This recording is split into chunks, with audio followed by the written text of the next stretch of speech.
Olá, eu sou o Paulo Bianchi, eu sou ginecologista especialista em reprodução humana e estou abrindo aqui mais um episódio do Reprodução em Pauta, podcast da Clínica Originária. E hoje nós vamos falar de um tema que é muito angustiante para as pacientes e para os médicos quando acontece no consultório, que é quando a gente tem poucos óvulos na estimulação ovariana para fazer a fertilização in vitro, que a gente chama de baixa resposta à estimulação ovariana. Hoje estão me acompanhando aqui o Dr. Carlos Izzo e a doutora Luciana Della Mutta, que também são ginecologistas e especialistas em reprodução humana, e nós vamos bater um papo sobre isso e tentar ajudar quem está passando pela fertilização in vitro e tem essas situações mais dramáticas, né? Eu queria começar só explicando uma coisa que eu acho importante para as pessoas entenderem, né? E já me perguntaram isso, eu acredito que para vocês também. Por que a gente precisa fazer estimulação ovariana para fazer fertilização in vitro? Se a mulher ovula um óvulo por mês, por que a gente precisa dar remédio, estimular e colher mais ovos? E de fato, quando a fertilização in vitro começou, no final da década de 70 e no começo dos anos 80, a fertilização in vitro era feita sem medicações. Eles aproveitavam o amadurecimento natural do ovário. Só que existem dois problemas quando a gente faz isso, né? O primeiro é a gente controlar o momento de colher o óvulo. E aí, sem a estimulação, a gente fica realmente numa situação muito complicada de definir que horas que a gente vai colher o óvulo. Então, a estimulação ovariana ajuda a gente a ter um certo controle dos eventos que acontecem no ovário para que a gente faça a coleta e tenha um melhor resultado no laboratório. Mas com o tempo começaram a perceber que existe sim uma relação entre a quantidade de óvulos que a gente colhe e a chance do tratamento dar certo. Então, a resposta ovariana, quer dizer, o número de óvulos que a gente extrai do ovário a cada ciclo de tratamento, virou um fator prognóstico, que a gente chama, quer dizer, relação com a chance do tratamento dar certo. Então, eu queria começar essa conversa fazendo uma pergunta para vocês bem direta. Com quantos óvulos, no mínimo, vocês já viram acontecer uma gravidez numa fertilização in vitro? Doutora Luciana. Bom, eu já vi até com um único óvulo. Mas aí depende também um pouco da qual a idade dessa paciente, né, que você está perguntando. Então, esse é um ponto importante que você levantou e eu acho que a gente tem que conversar um pouco sobre isso também. E você, doutor Carlos? Bom, antes de mais nada, um prazer estar aqui com o Paulo Bianchi, com a doutora Luciana Della Mutta. Obrigado. São pessoas que eu gosto muito, trabalho no meu dia a dia e tenho um histórico dantino, né? Nós três estudamos no Dante Alighieri. Não tem nada a ver com o podcast, mas isso é interessante. Esse é um tema complicado, né? É um tema importante, Paulo. Você é um rapaz que estuda muito fisiologia ovariana, né? Você estuda muito isso. Eu também já vi gravidez com óvulo, né? E como a Luciana falou, eu acho que o importante também é a idade da... eu acho que, você sabe, de tudo que a gente tem de prognóstico em fertilidade, a idade da mulher, a faixa etária, é o que realmente vai definir tudo, né? Eu sei que tem uma série de outras situações que a gente não tem controle, eu tenho um pouco de controle, mas a idade dela... Então, possivelmente, essa paciente que a Luciana falou é a que eu estou falando, uma paciente jovem, né? Então, assim, a gente não pode dizer que uma paciente jovem, que tem uma reserva muito limitada, não consiga a gravidez, né? Acho que você já deve ter visto, né? Já deve ter acontecido com você. Então, eu acho que a idade aí, dentro dessa nossa discussão, sempre tem que ser lembrada como um fator prognóstico também importante. Eu também já vi gravidez com um óvulo, nesse contexto, uma paciente mais jovem. E eu acho que esse ponto que a gente está conversando aqui é muito importante, porque a resposta mais baixa normalmente é mais comum em pacientes com idade um pouco mais alta, né?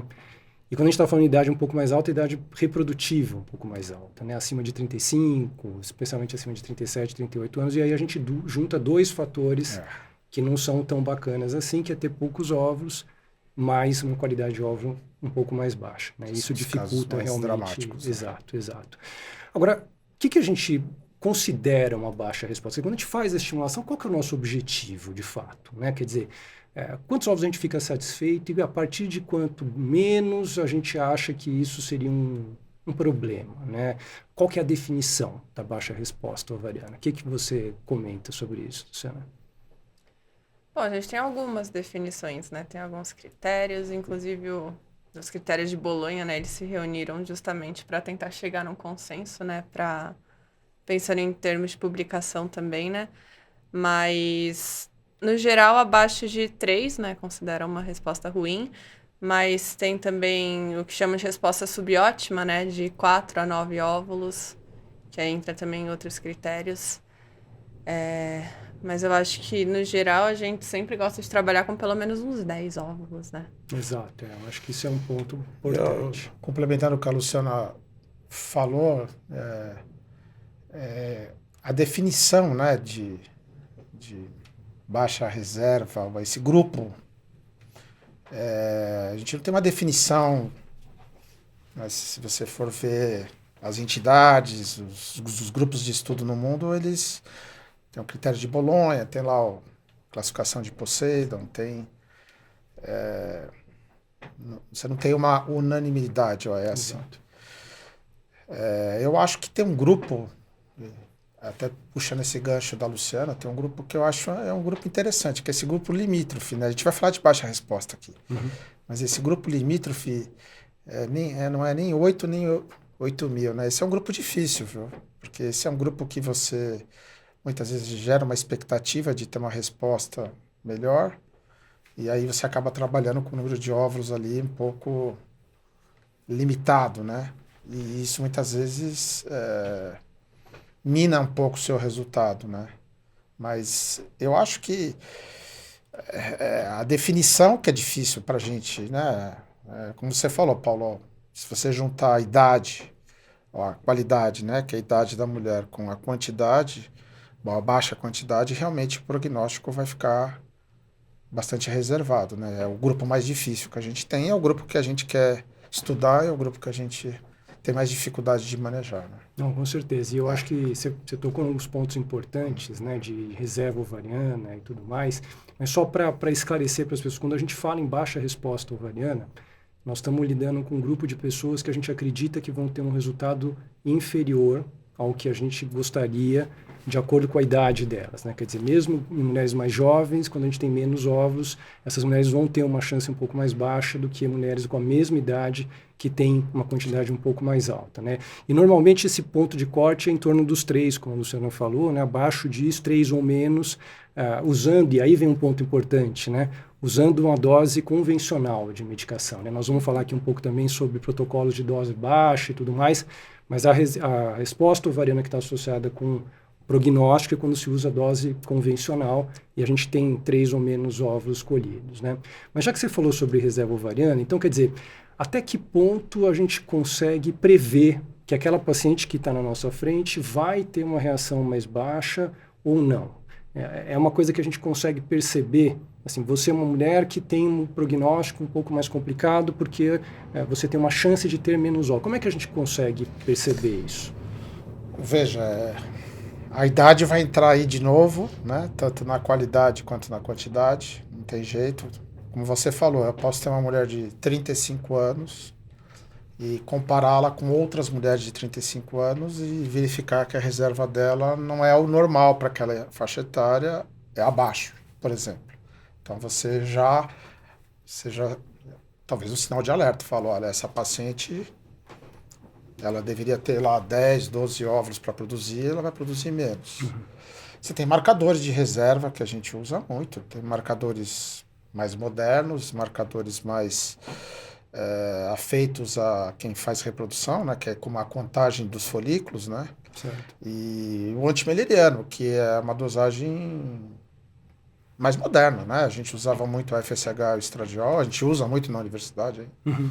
Mas a gente acaba usando antimileriano. Então, a gente acaba tendo, baseado nessa avaliação, digamos, idade e esses marcadores, você pode suspeitar, ou você falar, olha, essa aqui vai ter uma resposta, o prognóstico é pior. É claro que tem aqueles casos que você fala, essa vai responder bem. Exato. Esse acho que é o pior, né? Vai responder bem e a sua resposta é subótima ou é pequena, né? Exato. Esses casos muitas vezes é difícil de você né? Claro, se ela já fez uma estimulação anterior, se ela tem um histórico, é uma coisa, mas às vezes você se surpreende, né, com esse caso de essa vai produzir 10, 12, produz 4, 5. Exato. Né? E aí, às vezes é difícil você saber quem é essa. Por isso que eu falo, esse grupo limítrofe é um grupo perigoso, porque ele acontece muitas vezes esse desfecho, né? E é interessante porque, quer dizer, a gente tem um grupo, então, de mulheres que a gente tem uma baixa resposta previsível, né? A gente sabe que elas vão ter, um prognóstico bom, certo. Mas tem um grupo que é imprevisível, né? Que acontece numa situação em que a gente achava que ia ser... É o grupo que o médico e o paciente ficam bem frustrados. Porque a expectativa era outra, né? Exatamente. Agora, dos testes de reserva ovariana, né, especificamente, você quer falar um pouquinho, Luciana, assim, da progressão? Quer dizer, como é que a gente usa isso na prática? Esses 3 testes, FSH, antimileriano, contagem folicular, qual que prevê melhor? Como é que funciona isso? Bom, no geral, os testes vão ser uma medida indireta, né, da reserva do ovário, mais ou menos quantos folículos aquela paciente tem disponíveis para serem recrutados, né, em cada ciclo. Desses 3 que você colocou, acho que a FSH é o pior deles, né? Ele é o que menos prediz com uma menor acurácia, né? No caso, a questão da reserva ovariana. Ele pode flutuar, né, ao longo do ciclo, tem a fase específica para você medir. E acho que a contagem de folículos antrais e o hormônio antimileriano são os que a gente mais usa, né, hoje em dia. E eles realmente se correlacionam muito bem, né? A maioria dos estudos mostra que eles têm uma boa correlação entre um e outro. Tanto é que às vezes a gente acaba nem pedindo, né? O antimileriano tem ultrassom disponível o tempo todo, a gente faz uma contagem de folículos, vê a reserva da paciente e se contenta aí com essa contagem de folículos antrais, né? Agora vem uma suspeita de reserva ovariana mais baixa, né? Nós estamos tudo aqui caminhando para a resposta, mas estamos, por enquanto, avaliando a paciente, ela não fez o tratamento ainda, e a gente solicitou uma avaliação de reserva ovariana e veio uma suspeita de baixa reserva, ou um antimileriano mais baixo, ou a gente olhou ali e viu uma contagem folicular um pouquinho mais baixa do que o normal. O FSH, eu não vou entrar nesse ponto, porque o FSH alterado a gente já sabe que já é uma coisa mais extrema, e aí realmente a gente está diante de uma reserva mais baixa. Mas veio principalmente o antimileriano alterado. Qual que é a sua reação? Quer dizer, existem algumas interferências que podem fazer com que a gente subestime ali o exame e a gente precisaria, vamos dizer, ter uma nova avaliação, um novo olhar, ou aquilo ali já é uma sentença? Olha, se o antimileriano é baixo, com certeza você vai ter uma baixa resposta. Não, né? O antimileriano, teoricamente, a gente pode dosar em qualquer fase do ciclo. Na fase pré-ovulatória ele tem uma queda, mas os estudos mostraram que essa queda não é estatisticamente significativa, né? Então, por isso que a gente dosa em qualquer momento do ciclo.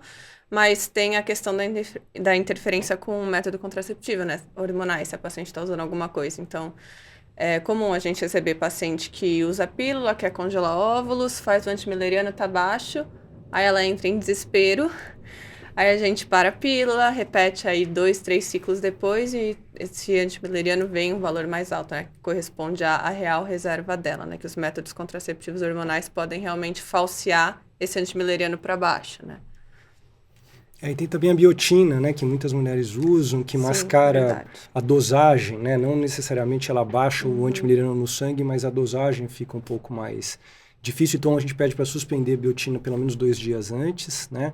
E vitamina D baixa também parece subestimar o antimileriano. Então, quando a gente vê uma reserva baixa numa mulher que a gente não esperava, que fosse especialmente uma mulher jovem, né? Geralmente a gente tenta ver se tem essas interferências e né, reavaliar e ver se é isso mesmo, né?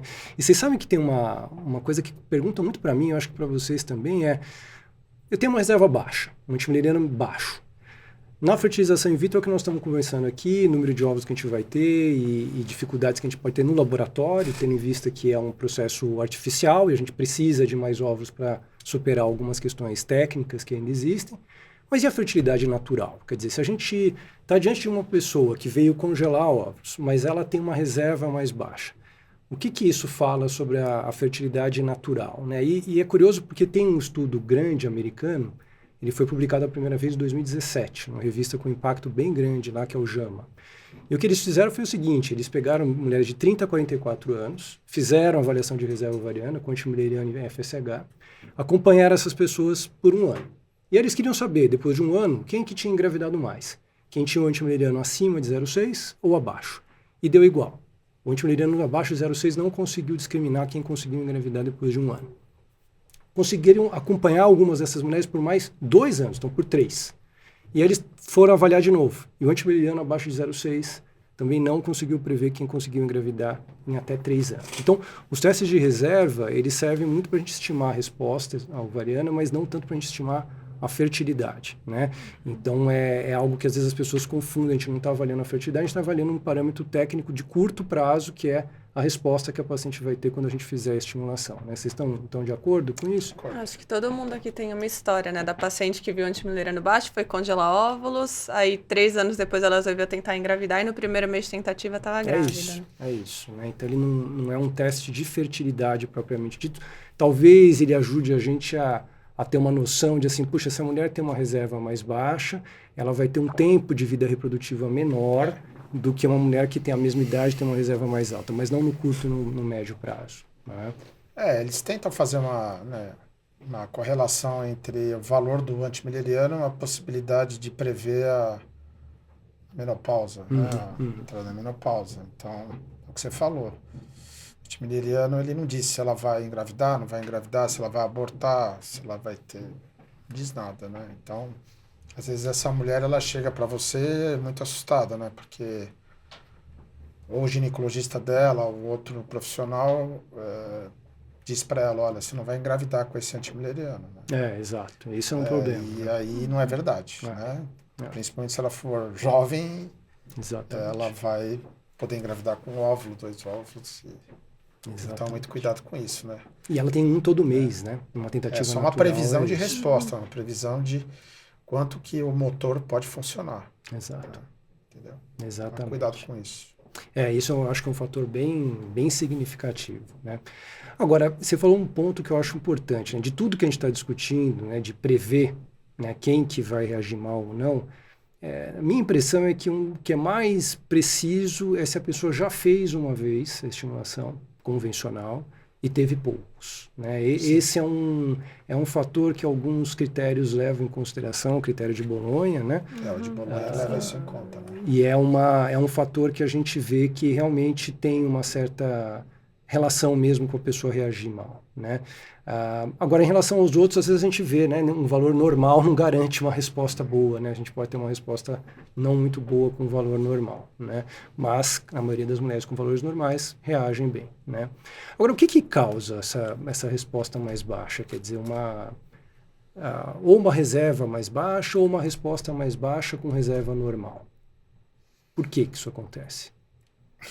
Olha isso. Não sei se a palavra é multifatorial, né? Não sei se difícil de... Vai entrar em jogo várias situações. O próprio ovário daquela paciente pode ser um ovário que não vai reagir da melhor forma possível àquele protocolo, àquela medicação que você... Aquele tipo de hormônio que você indicou. Né? Pode ser isso. E outras coisas. Vai entrar a qualidade de vida, alimentação. Você gosta de estudar muito sono, né? Sono, peso, outros fatores, alimentação, atividade física.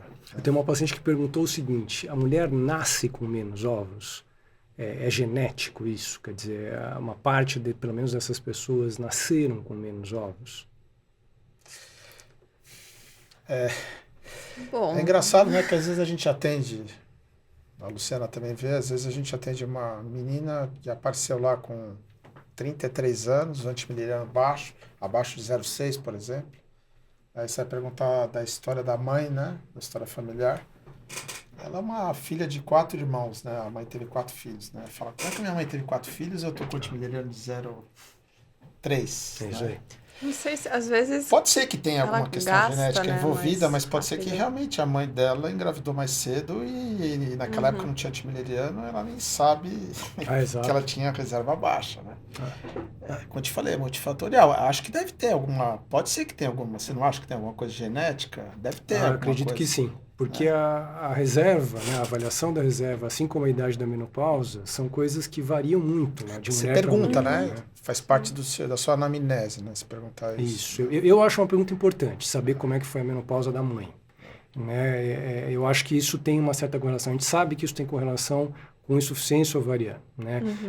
Então, eu acredito que tem um componente genético da reserva. Não é a coisa, talvez, determinante, mas existe, sim, um componente genético e algumas mulheres talvez tenham nascido com menos óvulos. Outras, como você estava falando, né, Luciana, perdem mais ao longo da vida, né? E isso pode ser genético também, né? Um desgaste maior. Mas o que a pessoa faz ao longo da vida que pode fazer ela perder óvulos mais rápido? Porque aqui nós também temos uma função, nós estamos falando com pessoas aqui que desde estarem já fazendo a sua fertilização, às vezes 3, 4 vezes, com poucos óvulos, que querem saber o que se faz numa situação como essa, até pessoas que querem ter um pouco mais de informação sobre a fertilidade. E talvez algumas dessas pessoas tenham alguns comportamentos que podem reduzir a reserva e a gente pode orientar aqui a medidas para tentar diminuir esse risco, né? Que comportamentos seriam esses? Bom, acho que o mais clássico é o tabagismo, né? A gente sabe que gasta bastante, né, da reserva ovariana, no geral. Mulheres tabagistas entram na menopausa 1 a 4 anos antes, né, do que mulheres não tabagistas, o que alguns estudos colocam. A parte de qualidade de vida de uma forma geral, a gente vê, né, bastante pacientes, aquela paciente mais estressada, mais que trabalha demais. A gente vê que realmente essas pacientes tendem a ter, né, uma resposta pior, às vezes uma reserva um pouco pior. Tem muito estudo que avalia a questão de poluentes, né, questões ambientais, mas acho que isso é algo difícil também da gente quantificar, né, e é algo difícil da gente estudar. Mesmo a parte de contaminação nos alimentos, né, enfim, peixe, contaminação com mais mercúrio, o tipo de poluição no ambiente é algo que é mais complicado, assim. Tabagismo, né, é algo que a gente realmente tem já bem estabelecido na literatura. E tem um fator que eu acho que as pessoas às vezes não pensam muito e que é importante. Se a mulher fez químio ou radioterapia na infância, adolescência ou na idade adulta jovem, ela pode ter uma redução de reserva ovariana mesmo estando menstruando regularmente. Porque isso também é uma outra coisa que as pacientes perguntam. Quer dizer, ela consegue perceber que ela tem uma reserva mais baixa? E às vezes não, né? Às vezes o ciclo é normal e a pessoa não percebe. Às vezes sim, às vezes o ciclo muda e o que a gente vê com mais frequência é que o ciclo encurta, né? E depois ele começa a ter falhas, né? Mas é uma coisa que muitas vezes é imperceptível, né? Mas esse histórico, né, de ter feito químio, ter feito rádio, ter operado o ovário, isso tem que ficar atenta que mesmo menstruando regularmente, a pessoa pode ter um estoque de óvulos menor. Né? E também, né, Paulo, outras doenças ginecológicas ou endometriose, exato. Ou doenças autoimunes, né? Eu acho que essas aí são realmente bem relevantes. A gente tem que ver no histórico, né? Endometriose, você que é um grande estudioso de endometriose. É uma área que eu gosto mesmo e realmente essas mulheres, parte delas tem uma baixa reserva, né? Especialmente quando tem endometrioma mesmo, né? Ou quando operaram, né? Então. E isso é uma coisa que às vezes elas não se atentam, porque pode reduzir a reserva e o tempo de vida reprodutiva dela vai ser menor, né? Então é uma coisa para ficar no radar, né? Bom, eu queria agradecer a sua audiência, espero que tenha ficado claro, mas se você tiver alguma dúvida, algum questionamento, algum comentário a fazer sobre o que a gente falou, por favor, envie nas redes sociais da Clínica Originari que nós vamos responder. Até uma próxima!